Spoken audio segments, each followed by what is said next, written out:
This is Majin. Here's my comic pool and review for May 16th, 2018. As you can see, DC has now acquired the rights to the Fantastic Four. This group of new challengers to the mix are basically four people plucked out of their lives and thrust into challenges into the unknown. Now, the basic premise is the challengers of the unknown have been basically, it's not just like 4 guys or 5 guys type thing. It's been like there's been thousands and over time. And basically what happens is this group here basically is plucked at the point of death, and they're going to basically have a choice of either doing what their benefactor wants them to do, or else they're going to die a horrible death type thing. And when they do die on a mission, then they're immortalized, like basically as statue, like kind of like holographic statues. This, I don't know. I honestly don't know if I'm going to like this or not. This issue basically just gives you an introduction of who all the people are, and there's like a doctor who's in Gotham. And her basic story was there's an alien invasion, and she goes to save some people. And these people are basically, they're on a fire escape, and there's a monster. Oh gosh, where is it here? And she leaps into the air, because notice, she's on the ground, right? There's the fire escape, and there's the monster. And she kind of leaps, runs up the tentacle, and is grabbed, and then is basically killed. And at that moment, and I think when I read this sequence here, I was just kind of going, you're really being kind of lazy here. You take a character, and you're trying to make her heroic. Now, and I need to correct myself. She's not a doctor. She's like, she works with alchemy. Basically. Herbs and medicine, and she has a really extensive collection of herbs, and she passes them out to the people of Gotham if they're sick or injured, and the basic combination of her stuff cures them. So what they're trying to do is basically give her a Superman complex. I mean, realistically speaking, you're somebody who just basically picks flowers all day, and an alien appears outside your house building. Are you really going to run up the tentacle to save people? Please. Not happening. It's ridiculous. And so that's when I was like I'm already going, I mean, part of me is already thinking, here's just a page of SJW nonsense, because I mean, realistically speaking, nobody's doing that, especially without superpowers. And how are you running up a tentacle? You know what I mean? Really, running up a tentacle. And that's what happens to people who don't really go along with the game plan.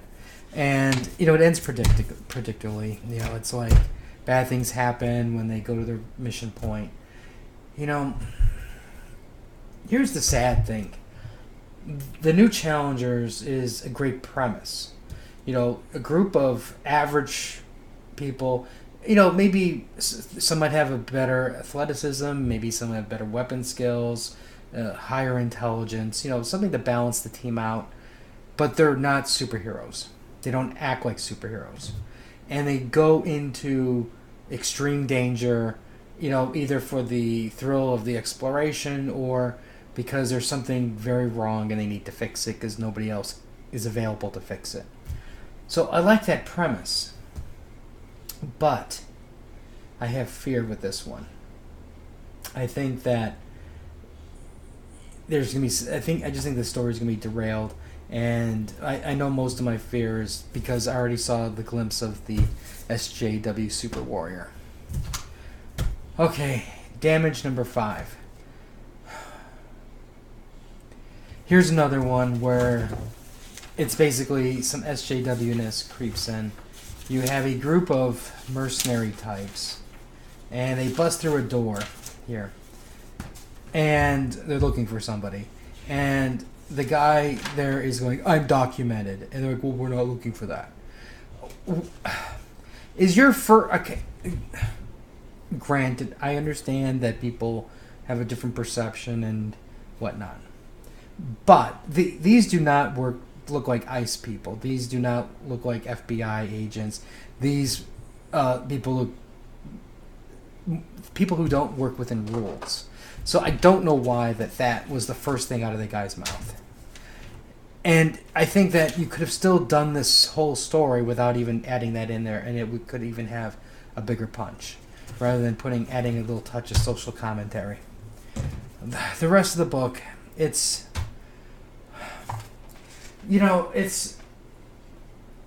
this power's stupid.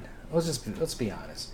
60 minutes, and then he reverts back to human immediately. You know what I mean? It's like, how useful can that be? Yeah, it's useful for that 60 minutes, and then he has to run away. So I guess you could say in some cases battles don't last that long, and good couple punches and he's done. Other cases, like with the Justice League or like the Avengers type thing, those battles can go on for a while.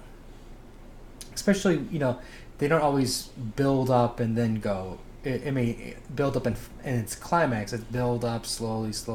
Things happen, and then the end happens. So time elapses. So personally, I think this power's stupid. They're gonna paint themselves into a corner eventually, and it's gonna be ridiculous. Then at the end, they bring in another villain, Gorilla Grodd. So it's almost like what he's doing is he's doing a super villain tour, so to speak. And we're not getting... We get little pieces of who he is and the backstories and stuff like that, but I don't know. Personally, I think for me at least, I'd rather see more... I'd rather just see that power limit go away and then have him fight it out. But then again, now he's the Hulk. So this is their only way. I can see it in their meeting.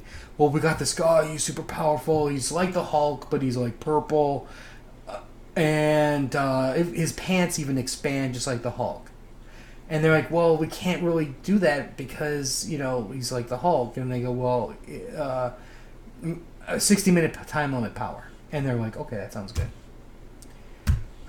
You know what I mean? It's just ridiculous. Next up is Batman, The Gift, number 47. We find out Booster Gold is going through time. He's trying to give Batman a gift. The gift is keeping his parents alive. But of course, by keeping his parents alive, it whacks time completely out of socket. And Bruce Wayne's parents get killed when he's older. So Bruce Wayne basically wants Booster Gold to go back in time at the moment before 10 minutes before his parents died. So he can kill Batman and Catwoman, and then have Booster Gold take him back to the future. Well, keep in mind what he said. He said 10 minutes before his parents died, so Skeet sends them back 10 minutes before his parents died in the alley. And that way, time is righted again. It was a waste of time. God, it's just such a waste. Oh my God, it was a waste. No justice. No justice should just be called no sale. Because this is, hot off the heels of the first issue, where Brainiac kidnaps all the superheroes to fight the Celestials, and as they are attacking the planet where Brainiac's from. So, here's the deal. They're all there, and they go, okay, well, we're going to have to do something. So they split up into the teams. Brainiac suggests, because Luthor suggests, hey, we need to do this. And so they split up. From there, it's just a jumbled mess. And by jumbled mess, it's like the pacing is just horrible. It's like they're going from one thing to the next thing to the next thing so quickly. Right from the beginning, as I was reading it, I was like thinking that they were almost at the same place. Now, granted, I see there's this, right? But you notice there's trees. You know, so when you're going from, you know, one thing to the next thing, you know, it's like here's Batman, here's Superman type thing, or I should say Robin, and then here's Sinestro, and then it's like boom, here's the next. I can see that there's color changes and things like that, but still, you know, I would have liked something a little more to help differentiate everything. I don't know. It just, to me, like I said, it's just the pacing is a little, it's basically, they have too much going on. It's high octane action, and it's on the fast track.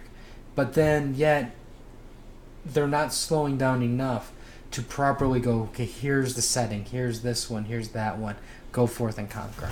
I guess that's my complaint. I also did buy 2 new CDs. I have Gang Parade. This is like an anti-alt idol band from Japan. And Candy Syrup. I don't know if I told this, but Candy Syrup is like an anime song with death metal growling. It's the best. So anyways, we'll have more stuff later. Let me know what you guys picked up, what you guys are looking forward to reading the most. Like, share, and until next time.